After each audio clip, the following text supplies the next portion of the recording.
Hey everyone, welcome to the Week 5 summary. This week we're going to be looking at the Clean Air Act, and we're going to ask ourselves, what is the Clean Air Act? Why was it made and what's its status today? How does it help the government regulate the environment? And what can we learn about environmental politics by looking at the Clean Air Act? Let's look at the readings for this week. So we're going to start out with two readings that introduce the Clean Air Act and one infographic that does this. So the first reading is from the Cornell Legal Information Institute. The reading is a bit dry, it's very sort of legalese, but it does give us some really important information about what the Clean Air Act actually regulates. So I really encourage you to take a look at that, especially the bulleted list of some of the key points about what the Clean Air Act actually is doing. Now, the EPA article teaches us how the Clean Air Act has changed over the years. Specifically, it focuses on some major amendments to the law that have been made.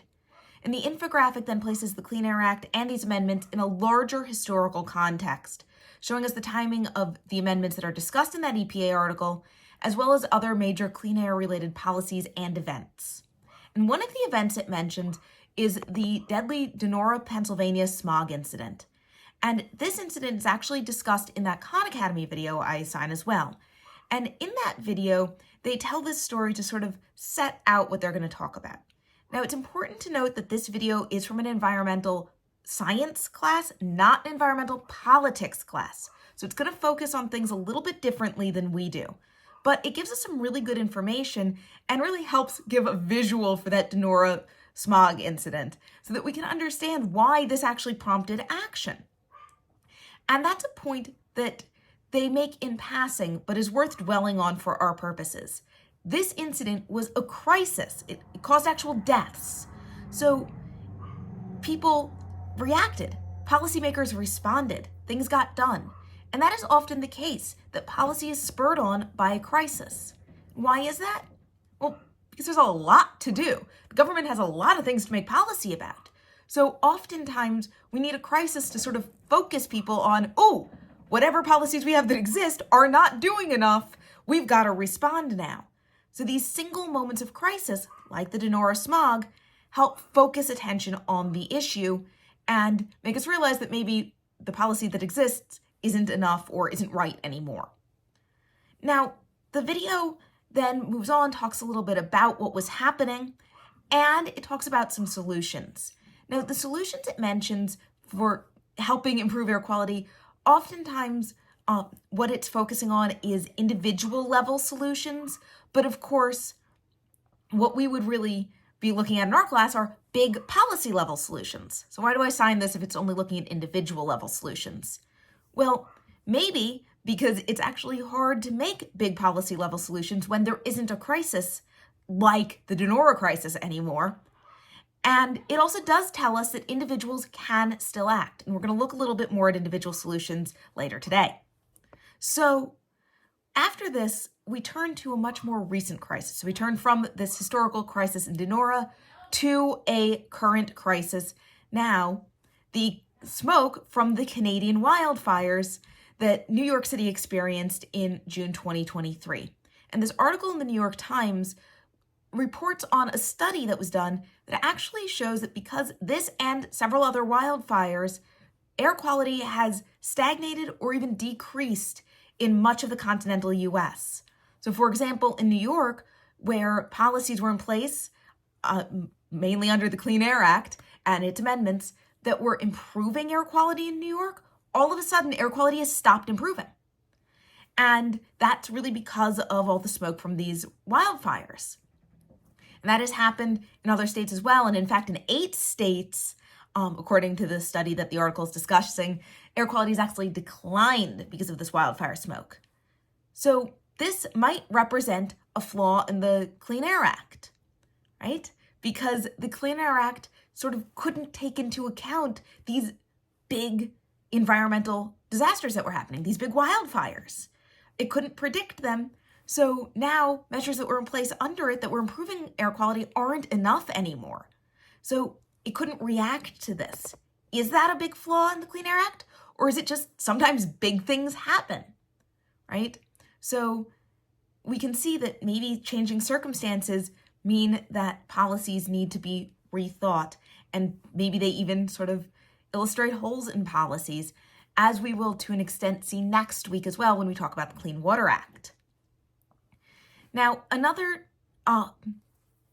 so we've now seen, right, these crises sort of spurring on policy and potentially revealing holes in our policy. And it's worth noting that I've been using the word crisis a lot, but actually, if you've been reading along with me, I use the word crisis in scare quotes. And the reason I do that is because crises tend to motivate policymakers to act and the public to pay attention. That might even be what's motivating the policymakers to act, right? It's the public's attention. So calling something a crisis is actually a political move. It has political implications. So people who get to call something a crisis actually have a lot of power to do that. And many people in politics do have this power. Obviously, the president can make a speech and call something a crisis, and the public will often listen and follow the president. But the media also has this power, right? And as we've looked at when we've talked about media literacy, that media has this power and uses it in part to get more viewers, right? This idea of sensationalism, that if we call something a crisis, people are going to pay attention to it. And that helps the media, but it also potentially spurs on policy making. So returning to the readings, we also have an article from the NRDC. Now, the NRDC, the National Resource Defense Council, is a not-for-profit interest group that supports progressive solutions to climate change. I mention that because, of course, we know they're coming at it with that specific bias. And they're talking about the Chevron defense. The Chevron deference, I apologize. Chevron deference. Chevron deference came about because of a 1980s era Supreme Court case called Chevron versus NRDC. The NRDC had sued Chevron, an oil company, as well as other oil companies, for violating the CAA's, the Clean Air Act's 1977 amendments, because they said that this bubble rule that the bureaucracy had used was actually allowing these companies to violate the Clean Air Act. And the court had been expected to just sort of rule on that, but instead they went and they said that administrative agencies like the EPA are allowed to interpret laws made by Congress as they see fit. So because this bubble rule wasn't explicitly forbidden by Congress when they passed these amendments, the bubble rule could be a legitimate interpretation, and the court would defer to the bureaucracy in making that interpretation.